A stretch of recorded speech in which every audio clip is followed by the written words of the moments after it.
The Johnson family had been planning their vacation for months. They were excited to leave behind the hustle and bustle of city life and spend a few days in a small, peaceful town surrounded by nature. As soon as they arrived, they could feel the calm in the air. The kids, excited for the adventure, jumped out of the car, eager to explore the new place. The parents, Karen and Michael, were ready for a break from their busy lives. Karen, a hardworking and well-known senator, was especially looking forward to spending quality time with her family, away from the constant pressure of politics. They made their way through the town, which looked like something out of a postcard. The streets were lined with charming houses, and there was a small park where children played, laughing under the bright sun. The Johnsons admired the simplicity of the town. It was the kind of place where people waved at each other as they passed by. Michael was already making plans for a small hike the next day, and Karen smiled, thinking about how nice it would be to enjoy the quiet without the endless phone calls from work. The family stopped at a small diner in the middle of town. It was cozy inside, with wooden tables and old-fashioned decor. The kids eagerly pointed at the menu, deciding what to order. Karen and Michael talked quietly, enjoying the moment. They had worked hard for this time off, and they were determined to enjoy it to the fullest. As they sat at their table, laughing and talking, things started to take a strange turn. A pair of local police officers walked in, their eyes scanning the diner. They paused when they saw the Johnsons sitting at their table. One officer gave a sharp look at the family, while the other seemed to linger longer, staring at Karen and her children. The tension in the air was barely noticeable, but it was there. The officers walked over to the table, their uniforms standing out against the otherwise calm and peaceful setting.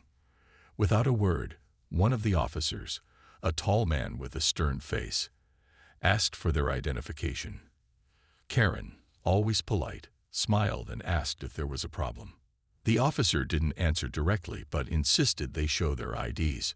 Michael, feeling a bit uneasy, handed over his wallet, still thinking this was just a misunderstanding. But the officer didn't look satisfied. The tension grew, and a sense of confusion settled in.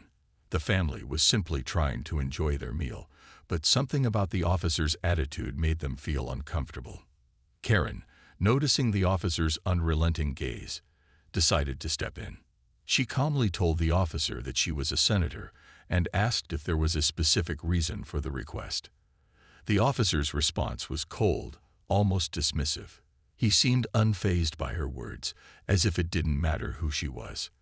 Meanwhile, his partner stood in the background, his arms crossed, watching the scene unfold. What was supposed to be a peaceful family vacation had already started to feel uncomfortable, and Karen could sense the situation wasn't going to be resolved easily. The kids, sensing the tension, stopped eating and looked up, their eyes wide. Michael gave Karen a quick glance, but they both remained calm.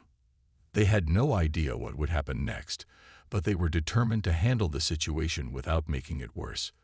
Little did they know, this was just the beginning of an ordeal that would change their vacation and their lives forever. The situation in the diner grew more uncomfortable with each passing moment. The officer who had been questioning them continued to stare at Karen and Michael, not responding to their calm explanations. His partner, standing nearby, had a cold expression that only added to the unease. Karen, trying to stay composed, began to feel the weight of the moment. She had been in many tense situations before in her career as a senator, but this felt different, like something had shifted in the air, turning the atmosphere heavy and tense. Michael, usually quick to diffuse awkward situations with a joke or a smile, felt a lump form in his throat. He wasn't sure what to do next. They had only come here to enjoy a peaceful vacation, but now it seemed they were being treated like criminals. He watched as the officer's eyes flicked over their family, still clearly uncomfortable. There was no explanation, no understanding, just suspicion. The officer's behavior felt off, as though he had already made up his mind about the Johnsons before they even had a chance to speak. "Is there something wrong?" Michael asked, trying to keep his voice steady. The officer didn't immediately answer. Instead, he asked once more for their IDs, his tone sharp and demanding. Karen, who had been trying to stay calm, felt a surge of frustration rise inside her. She had worked hard to earn the respect and position she had, and here she was, treated like someone who didn't belong, all because of the color of her skin. She hadn't expected to face such prejudice in a small town. With a deep breath, Karen stood her ground. "I'm Karen Johnson, a sitting senator. If there's an issue, I would appreciate an explanation." She hoped that would settle things. She was a public figure, a representative of many people, and she had the right to be treated with respect. The officer paused for a moment as if processing her words, but then, to her shock, his expression didn't change. "I'm sorry, ma'am, but we'll need to check your IDs," he replied, his tone remaining unmoved. The tension in the room thickened, and now, the other diners were beginning to notice the situation. Some looked over nervously, others exchanged uncomfortable glances. The kids, sitting quietly at the table, felt their mother's anxiety, but they didn't fully understand what was happening. They had never seen their parents so serious or anxious before. Karen gave them a reassuring smile, trying to let them know everything would be okay. But deep inside, she knew this wasn't normal. Something was off, and she couldn't shake the feeling that this wasn't just a simple misunderstanding. Michael finally spoke up, his voice firm but controlled. "You have no reason to treat us this way. We're just trying to enjoy our vacation, like anyone else." But the officers remained unmoved, their cold demeanor unchanging. It was as if the Johnsons' presence in this town, an African-American family in the midst of mostly white residents, was a problem in itself. The officers' reluctance to listen to reason only made the situation worse. The children sat quietly, unsure of what was going on, but they could sense their parents' tension. Karen reached over to hold Michael's hand, trying to maintain her composure. The family had been looking forward to these days of relaxation, but now they found themselves in a situation that was both confusing and deeply upsetting. The officers didn't seem to care about who they were, or that they had done nothing wrong. This wasn't just about a simple request for identification. It was about something deeper. As the seconds dragged on, Karen felt the weight of the situation. She couldn't just let this go. She had to stand up for herself, her family, and for the principle that no one should be treated like this, no matter who they were. Little did she know, this moment would be just the beginning of a long and difficult journey to fight for justice in the face of racial bias. As the minutes ticked by, Karen felt the tension rising with every passing second. The officer's refusal to acknowledge her identity as a senator was hard to ignore. She knew she had to stay calm, not only for her family's sake, but for the future of this moment. She could feel the weight of the situation pressing down on her, but she knew one thing: she couldn't let it escalate. She had been in difficult situations before, had faced countless challenges in her political career, but nothing had ever felt quite like this. Karen took a deep breath, trying to steady herself. She looked at Michael, whose face was just as tense as hers. He nodded, his grip on her hand firm, offering silent support. Her children, still seated at the table, were watching everything unfold. They had never seen their parents in such a serious moment before, and their wide eyes were filled with confusion. Karen tried to smile, reassuring them that everything would be okay. But deep down, she knew this wasn't the vacation they had dreamed of. The officer continued to stand there, unwavering. He had not moved an inch since Karen had introduced herself as a senator. His silence spoke volumes, but there was something in his gaze that told her he was determined to continue with his line of questioning, no matter how inappropriate it seemed. She felt her patience starting to wear thin. Karen had worked hard to get where she was, and she had earned the right to be treated with respect, just like anyone else. "Officer, I'm telling you once again, I'm a senator. You can verify it with my office if you'd like," Karen said, trying to keep her voice calm but firm. She could feel the heat of frustration building in her chest, but she refused to let it show. The officer didn't respond at first, just continued to stare at her as if he hadn't heard a word she had said. Michael, feeling his own anger rising, leaned forward slightly. "We've done nothing wrong. All we want is to enjoy a peaceful meal and get some rest. What's the real reason you're treating us like this?" His voice was low, controlled, but it carried the weight of frustration. Still, the officer didn't budge. The second officer, standing behind his partner, shifted slightly but said nothing. It seemed as though he was just waiting for the first officer to make the next move. Karen couldn't help but feel that something was wrong. This wasn't just a random misunderstanding. It felt like they were being targeted, not because of anything they had done, but because of who they were. She glanced around the diner, and the few patrons who were still there seemed to be watching, their eyes darting between the Johnsons and the officers. Some were pretending not to notice, while others looked like they weren't sure what to do. It was at that moment that Karen realized the officer didn't recognize her, didn't care who she was. Her position as a senator should have been enough to command respect. But here she was, in a small diner in a quiet town, being treated like an outsider, like she didn't belong. She was being treated this way because of her race, not her achievements, not her status, not the work she had done for her community. She stood up slowly, her voice calm but filled with authority. "I am Karen Johnson. I have the right to be treated with dignity, just like anyone else. I am not asking for special treatment. I am demanding respect." The officer still didn't answer, but he seemed to hesitate for the first time.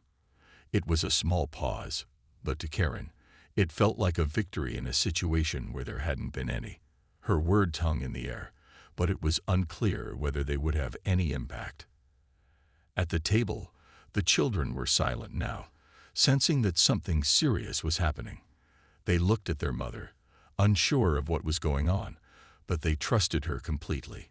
Karen looked at them, trying to offer a reassuring smile, though it was hard to do with the knot in her stomach. She didn't know how this would end, but she would make sure they got through it together. The officer's hesitation lingered for a few more moments, but his silence was finally broken when the second officer spoke up. "We need to take them in for questioning," he said. But before Karen could respond, the first officer raised a hand, signaling for them to stop.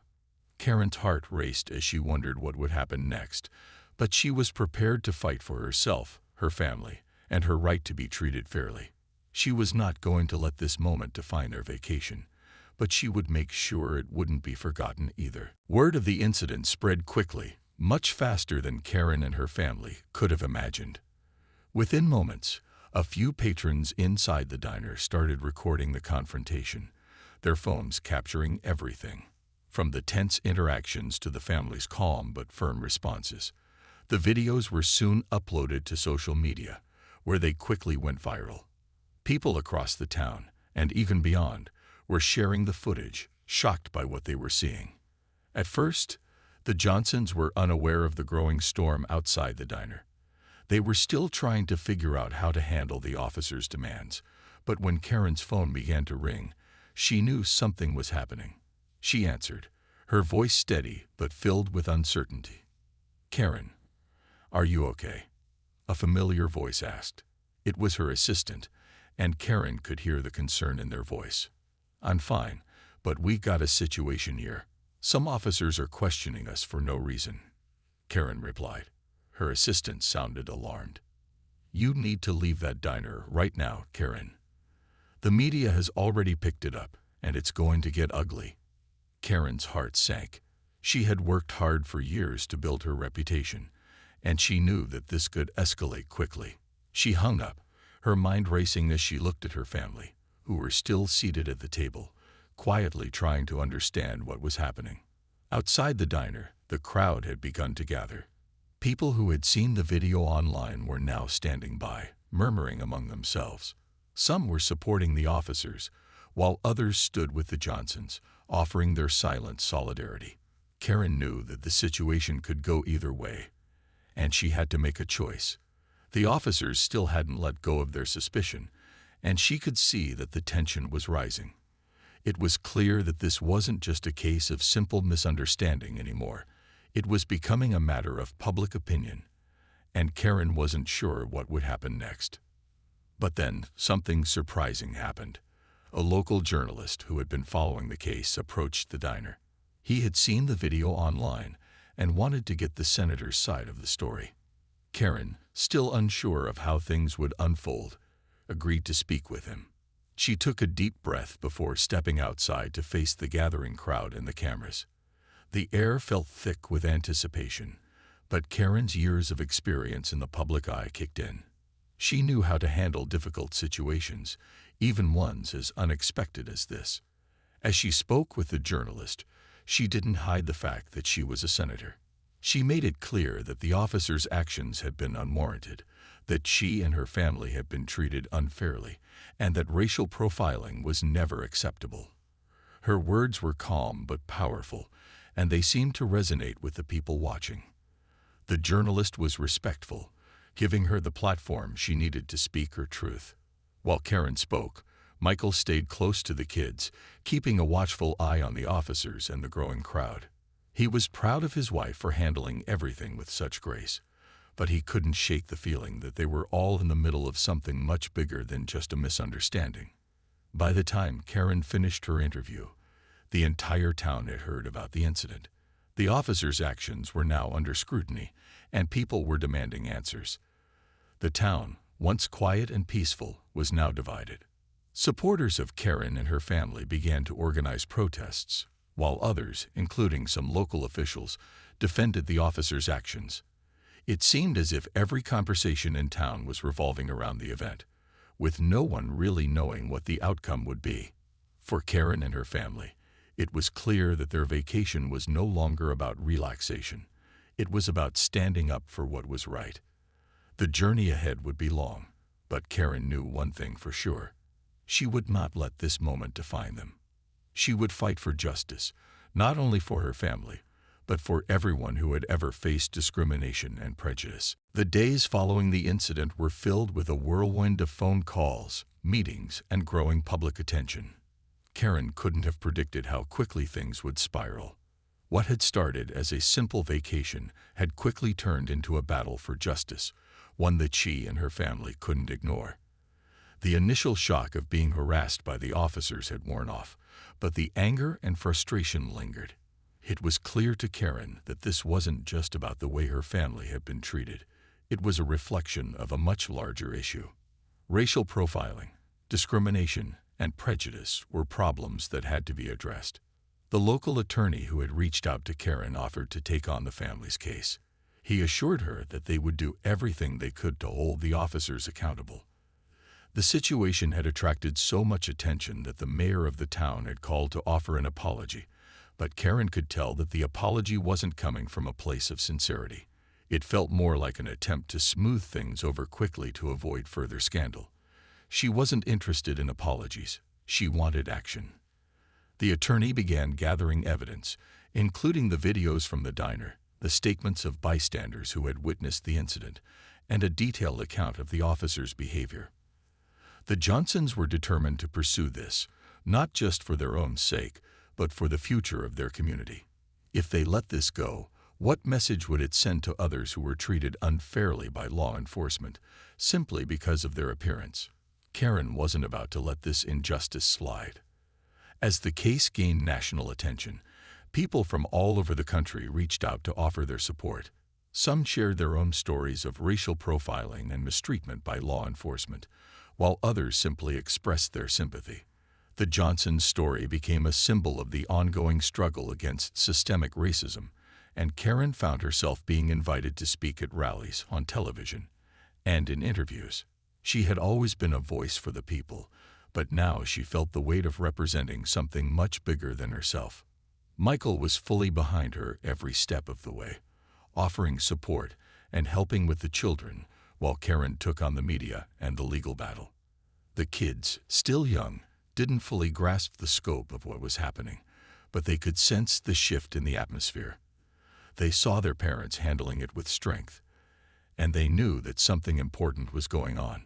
The family had always been close, but this experience brought them even closer together. They leaned on one another, drawing strength from their unity. The internal investigation into the officer's conduct began, but Karen knew it would be a long process. The department had to review all the evidence, including the footage from the diner. Still, Karen wasn't convinced that the officers would be held accountable. She had seen cases like this before, where investigations dragged on without any real consequences. But she wasn't going to let that happen. She kept the pressure on, urging the local authorities to take this seriously, to show that they would not tolerate racial discrimination in any form. Meanwhile, the media coverage continued to build. The public was split. Some stood with the Johnsons, demanding justice for the family, while others defended the officers, insisting that their actions were justified. The national conversation surrounding police reform was reignited, and Karen found herself at the center of it all. But despite the media frenzy, she stayed focused on what mattered most, seeking justice for her family, and for all those who had been wronged in similar ways. As the investigation continued, Karen remained determined. She had faced challenges before, but this was different. This wasn't just about her family. It was about making sure that something positive came from the experience, that the pain they felt could lead to change. It was a fight that would not be over easily, but Karen was prepared to see it through, no matter how long it took. As the days turned into weeks, the tension surrounding the Johnson family's ordeal only grew. The investigation into the officers' conduct was in full swing, but Karen couldn't shake the feeling that the wheels of justice were moving too slowly. Despite the mounting evidence, the officers involved were still on active duty, continuing their patrols in the same town where their actions had been called into question. Karen knew the longer this went on, the more the community would grow divided, and she was determined not to let that happen. The local media, once buzzing with outrage over the initial incident, began to focus on other stories. Yet the story of the Johnson family was far from over. It had sparked conversations about racial profiling, about the assumptions people made when they saw a family like hers. People from across the country continued to reach out to offer their support, sharing similar experiences of feeling judged or unfairly treated because of their skin color. It was clear that the Johnson story had touched a nerve, one that stretched far beyond the small town where it all began. Karen worked tirelessly, meeting with the attorney to discuss the next steps in the case. She spent hours drafting speeches, making phone calls, and attending interviews. Every time she spoke about the incident, the memories of that afternoon rushed back. But she refused to let those memories hold her back. She couldn't afford to dwell on the anger or frustration she felt. Instead, she used those feelings to fuel her fight for change. Meanwhile, Michael had taken on a different role. He focused on keeping their family life as normal as possible, trying to shield the children from the stress of the situation. It wasn't easy. How could it be when the entire world was watching their every move? The kids had become accustomed to seeing reporters camped outside their home and strangers sending them messages of support and sympathy. At times, Michael could see the confusion in their eyes, wondering why their family was being treated so differently. But through it all, he remained calm and reassuring, always reminding them that they were strong and that this would all eventually pass. The investigation into the officers' behavior had begun to heat up. Witnesses who had been present at the diner that day were contacted by the local authorities, and the footage of the incident was being reviewed in greater detail. Karen was hopeful that the truth would come out and that the officers would be held accountable for their actions. But even as the evidence stacked up against them, there was a part of her that worried. What if the investigation didn't lead to the justice they deserved? What if the officers were simply given a slap on the wrist and sent back to their jobs? The thought kept her up at night, but Karen refused to let fear dictate her next steps. With the pressure mounting, the public was eager for a resolution. Some people were rallying behind the officers, arguing that they had done nothing wrong, while others felt strongly that the officers had abused their power. Karen knew that the case wasn't just about her family. It had become a symbol of a much larger issue that needed to be addressed. This wasn't just about a bad encounter with the police. It was about creating a world where people of color didn't have to fear being treated unfairly because of their appearance. As the weeks passed, Karen found herself at the center of a national conversation. More interviews came, more appearances on television. But through it all, she never lost sight of her ultimate goal: to make sure that no one else had to go through what her family had experienced. She wasn't doing this for the attention or the fame. She was doing it because it was the right thing to do. Despite the overwhelming pressure, Karen remained strong, determined to keep pushing for change. She knew this fight wouldn't be easy, and it wouldn't happen overnight, but she was prepared to stay the course. This was bigger than just one family story. It was about changing the way the world saw and treated people like her family. The fight for justice wasn't over yet, and Karen wasn't about to stop until she saw it through. As the weeks passed, Karen's resolve only strengthened. She knew that she couldn't back down now, not when so many people were watching, waiting for justice. The pressure was immense. Not only was she still processing the trauma of the initial incident, but now, every part of her life felt like it was under a microscope. Every word she spoke in public was scrutinized. Every decision was analyzed by the media and the public. But Karen had always been the kind of person who stood up for what was right, no matter the cost. She had seen the darkness of the world, but she had also witnessed the power of standing up for change. As the investigation into the officers continued, Karen knew that the road ahead would not be easy. The town was divided, and tensions were rising. Many people were already making up their minds, either supporting the officers or siding with Karen and her family. It felt as though the town was no longer a peaceful retreat, but a battleground for a much larger issue. An issue that stretched far beyond the small town and into the nation itself. Racial inequality, prejudice, and bias in law enforcement were problems that had been there for years, but now the spotlight was on them, and the whole country was watching. In the midst of all this chaos, Karen continued to speak out. She attended rallies, appeared on news programs, and wrote op-eds. Every time she spoke, she made sure to emphasize the need for accountability, for real change in how law enforcement treated people of color. She wasn't just fighting for her family anymore. She was fighting for everyone who had ever been unfairly treated because of the color of their skin. Every interview she did, every speech she gave, was an opportunity to educate, to raise awareness, and to push for change. Michael, though quieter in the public eye, was just as determined as Karen. He supported her in every way he could, helping with the children, managing the logistics, and doing everything he could to keep the home life stable. The kids, while they didn't understand the full scope of the situation, could sense the weight it placed on their parents. They saw their mother work tirelessly, staying up late into the night, preparing for interviews, making calls, and reading through documents. And they saw how calm their father remained, always ready with a reassuring word when they needed it most. One day, Karen received a call from the mayor of the town. He asked to meet with her in person. When they sat down, he apologized again for the actions of the officers, but this time, there was a different tone in his voice. He told Karen that an independent review board would be brought in to investigate the incident, and that the town was working on implementing new policies to prevent something like this from happening again. The mayor was under pressure from both sides, those demanding justice and those defending the officers, but Karen could see that he was genuinely trying to find a way forward. It was a small victory, but it was progress. As the investigation moved forward, the town began to take a closer look at its own practices. The police department was placed under a microscope, and many people began to question whether the current system was truly serving everyone equally.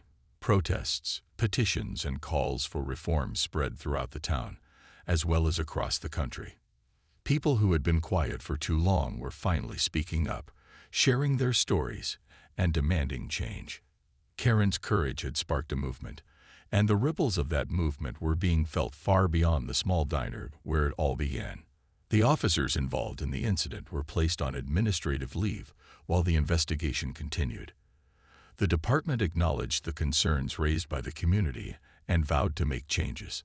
It was unclear what the outcome would be for the officers themselves, But Karen remained focused on the bigger picture. She knew that real change wouldn't come easily, but every step forward was a step toward a more just and equal society.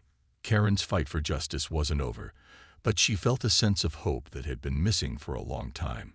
She had helped to bring this issue to the forefront, and now it was up to the community, the country, and the authorities to decide what kind of future they wanted to build.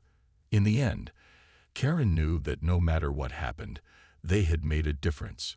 Her family's story would be remembered, not just as a moment of personal injustice, but as a catalyst for a larger conversation about equality, fairness, and change. After what seemed like endless weeks of waiting, the investigation into the officers' actions finally reached its conclusion. Karen had been anxious throughout the entire process, knowing that the outcome would not only affect her family, but could also set a precedent for how similar situations would be handled in the future. The community, once divided, had slowly started to unite behind the call for change. The debate had sparked conversations about racial bias, justice, and the treatment of people of color by law enforcement. People were starting to listen, and that was the first step toward real change. The decision came on a Friday afternoon.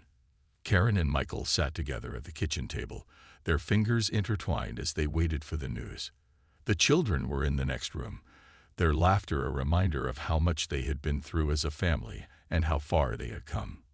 Though the situation had been incredibly stressful, it had also brought them closer together. They had learned the true value of standing up for each other, of finding strength in unity, and of not backing down when they knew they were right. Finally, Karen's phone buzzed. It was a call from the attorney representing them in the case. She took a deep breath before answering. "Karen, the officers have been officially found guilty of misconduct," he said. "There will be disciplinary action taken, and the department has committed to implementing new training procedures to prevent further incidents of racial profiling. This isn't just a victory for your family. It's a victory for everyone who has ever felt unfairly targeted." The relief that flooded Karen's chest was overwhelming. She closed her eyes for a moment, savoring the feeling of justice being served. She had known from the start that this wasn't just about her family. It was about something much bigger. It was about showing the world that no one should ever be treated differently based on the color of their skin. It was about making sure that the voices of those who had been silenced for so long were finally heard. The town was abuzz with the news, and Karen felt an overwhelming sense of pride. She had fought not only for herself but for the entire community. The officers had been held accountable for their actions, but it was the people of the town, the activists, the citizens, the families, who had truly made this victory possible. They had shown that they would not tolerate injustice, and they had worked together to ensure that change would happen. Karen's victory wasn't just personal. It had become a catalyst for change, both locally and nationally. The conversation about police reform and racial bias in law enforcement had gained traction, and lawmakers were now being pushed to take action. Karen knew that this was just one battle in a much larger war, but it was an important step forward. The journey was far from over, but she was hopeful that the work they had done together would inspire others to stand up for what was right. As the weeks passed, Karen began to return to some sense of normalcy. She and her family resumed their vacation plans, though it was clear that this would be a trip they would never forget. The memories of that small town, of the diner, of the officers' behavior, would stay with them forever. But they would also carry with them the knowledge that they had made a difference. They had helped spark a movement, one that had the potential to create lasting change. In the end, Karen knew that the victory was not just for her family. It was for everyone who had ever been treated unfairly, for everyone who had ever felt like their voice didn't matter. It was a reminder that justice could prevail, even in the face of adversity. And as the sun set on the final days of their vacation, Karen smiled, knowing that they had done something truly important. They had stood up, they had fought, and they had won.